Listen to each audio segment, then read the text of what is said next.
خلافے کامام۔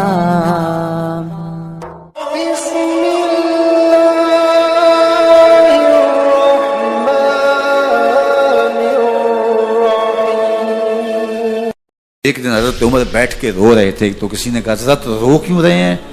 فرمایا کہ میں اس لیے رو رہا ہوں کہ فلاں پل سے بکریاں گزری ہیں، تو پل کے اندر شکستگی تھی، ٹوٹا ہوا تھا پل درمیان میں کچھ، اس میں ایک بکری کی ٹانگ ٹوٹ گئی ہے، تو میں ڈرتا ہوں کہ میرا رب یہ نہ پوچھے کہ عمر تو نے پل صحیح تعمیر نہیں کروائے تھے کہ ایک بکری کی ٹانگ کیوں ٹوٹی ہے۔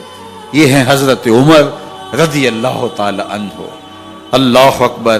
تو اللہ تعالیٰ جل شانہ نے حضرت سیدنا عمر بن خطاب رضی اللہ تعالیٰ عنہ سے جو کام لیا، مختصر دور خلافت کے اندر 10 سال 6 ماہ 4 دن آپ نے خلافت فرمائی ہے، لیکن کہاں سے چلے اور یہاں مکران تک، بلوچستان کا حصہ ہے، یہاں تک آپ کے سلطنت کی حدود وسیع، ادھر آرمینیا تک جا پہنچے، حمص فتح کیا، قادسیہ، یرموک۔ آپ ذرا دیکھیے کہ کہاں تک آپ کی فوجوں کے گھوڑے دوڑتے رہے، اور اللہ تعالیٰ جل شانہ نے ان کو جو توانائی، عدل و انصاف کی قوت عطا فرمائی۔ اللہ اکبر۔ جب زمین پہ عدل کیا ہو تو زمین بھی حکم مانتی ہے، اور حضرت عمر وہ تھے جن کا حکم ہوائیں بھی مانتی تھی، زمین بھی مانتی تھی، جن کا حکم جو ہے وہ آگ بھی تسلیم کرتی تھی اور دریا بھی ان کا حکم مانا کرتے تھے۔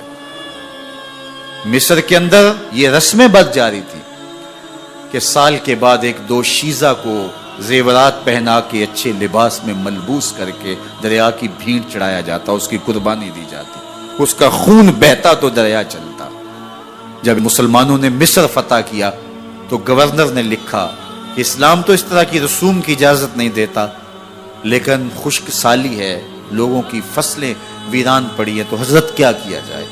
تو حضرت عمر رضی اللہ تعالیٰ عنہ کاغذ کے ٹکڑے پہ لکھتے ہیں بسم اللہ الرحمن الرحیم۔ مصر کے نیل کی جانب عمر کا خط لکھتے ہیں، اے نیل اگر تو اللہ کے حکم سے چلا کرتا ہے تو چل، ورنہ ہمیں تیرے چلنے کی کوئی حاجت نہیں ہے۔ اور قاصد کو کہا یہ خط لے جاؤ اور جا کے دریائے نیل میں پھینک دو۔ قاصد جا کے خط دریائے نیل میں پھینک دیتا ہے، پانی آتا ہے، ایسا دریائے نیل چلا 14 صدیاں ہوئی ہیں آج تک کبھی بند ہی نہیں ہوا۔ دریا حکم مانتے ہیں، آگ نکلتی ہے۔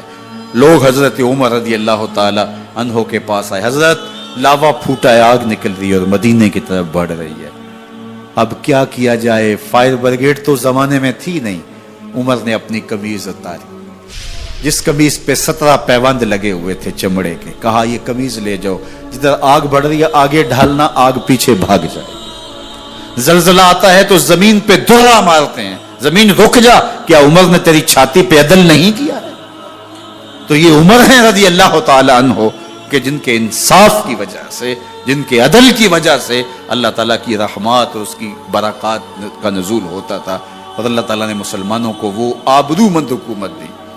کائنات کی تاریخ کے اندر ایسی حکومت آپ نے نہیں دیکھی ہوگی جو حضرت عمر نے حکومت کی ہے۔ اللہ اکبر۔ فرمایا فرات کے کنارے پہ ایک کتا بھی پیاسا مر گیا تو اس کا حساب بھی عمر سے ہوگا۔